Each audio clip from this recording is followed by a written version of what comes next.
William Walker Atkinson était un avocat, éditeur, entrepreneur, écrivain, traducteur et chercheur en occultisme aux États-Unis, qui s'est distingué sous divers pseudonymes tels que Theron Q. Dumont et Yogi Ramacharaka. Auteur de plus d'une centaine d'ouvrages, dont Ramacharaka, The World View of Indian Yogi, Mystical Christianity, Atkinson's Law of Attraction et The Power of Tugt. Il a profondément marqué la littérature moderne de développement personnel ainsi que l'univers plus vaste de la pensée ésotérique. Bien que certaines de ses idées aient parfois été controversées, son héritage continue d'inspirer ceux qui s'intéressent au pouvoir caché de la conscience humaine et à la faculté de l'esprit à transformer la réalité.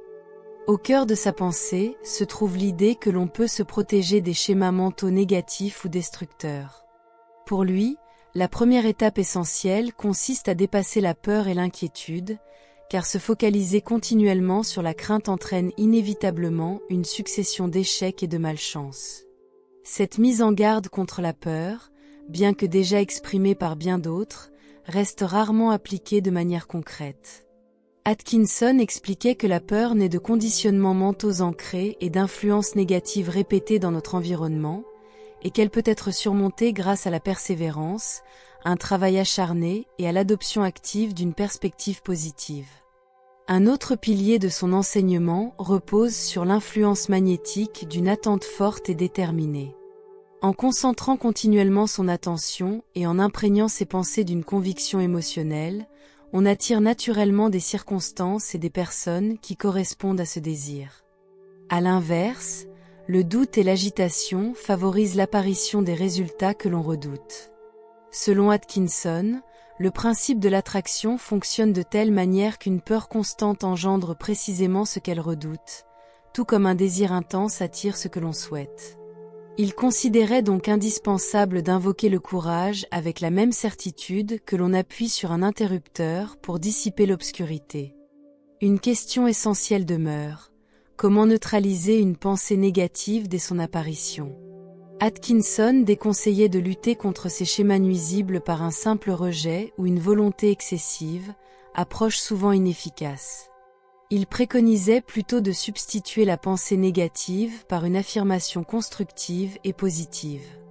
Par exemple, il est bien plus efficace de déclarer « je suis courageux » que de dire « je n'ai pas peur », car la première formulation crée une base mentale nouvelle et dynamique, tandis que la négation reste centrée sur le sentiment négatif initial. Pour vaincre véritablement la peur, il conseillait de s'entraîner activement à faire preuve de courage dans ses pensées, ses paroles et ses actions. Imaginez-vous, dans les moments difficiles, agir avec calme et détermination. La peur, en effet, restreint notre capacité à agir et bloque toute initiative constructive, tandis que le courage ouvre la voie à la clarté mentale, à une planification réfléchie et à l'exécution d'actions ciblées. Adopter le courage comme mode de vie rend les défis quotidiens moins intimidants et renforce considérablement la résilience personnelle. Atkinson était convaincu que celui qui adopte la formule « je peux et je vais » se transforme en un véritable aimant pour le succès. Les personnes, les opportunités et les ressources se dirigent presque instinctivement vers ceux qui rayonnent de confiance et de détermination, un phénomène souvent attribué à la chance ou à des coïncidences heureuses. En réalité, c'est cette attitude positive constante qui crée les conditions favorables à la réussite, tandis qu'une mentalité empreinte de peur ou de doute, comme « j'ai peur » ou « je ne peux pas », finit par se réaliser en créant des obstacles tangibles. La plupart des personnes performantes entretiennent une vision positive d'elles-mêmes et intègrent quotidiennement la conviction « je peux et je vais ». Pour Atkinson, la peur est à l'origine de nombreux sentiments destructeurs: inquiétude, jalousie, colère et insatisfaction permanente. Une fois la peur dissipée, ces émotions négatives tendent à s'évanouir d'elles-mêmes. Il était persuadé que la méthode la plus efficace pour se libérer de la peur réside dans l'absence totale de celle-ci dans notre conscience. En se concentrant sur des croyances renforçantes, on crée un espace mental positif qui favorise l'émergence de nouvelles idées et sources de force, permettant d'affronter les défis avec une confiance renouvelée et une détermination accrue. Adopte le courage comme leitmotiv et ajuste tes actions en conséquence. Cette approche aide à éliminer les schémas de pensée négatifs susceptibles de mener à l'autosabotage.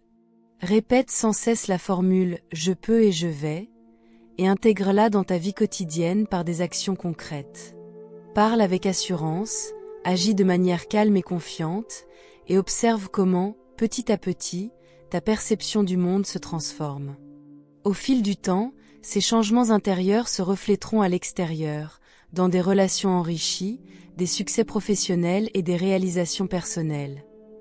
Autant de résultats obtenus grâce à un courage vécu plutôt qu'à de simples pensées de courage. Merci infiniment de nous avoir accompagnés jusqu'à la fin.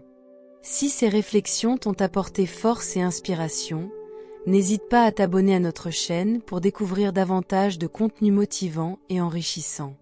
Notre quête commune pour mieux se connaître est sans fin, et il y a toujours de nouvelles facettes à explorer. En restant connecté avec nous, tu auras accès à des ressources qui stimuleront ton développement personnel et renforceront ta détermination. Continue d'apprendre, de grandir, et souviens-toi que la clé pour transformer ta vie réside en toi. Laisse ta détermination être la lumière qui guide ton chemin.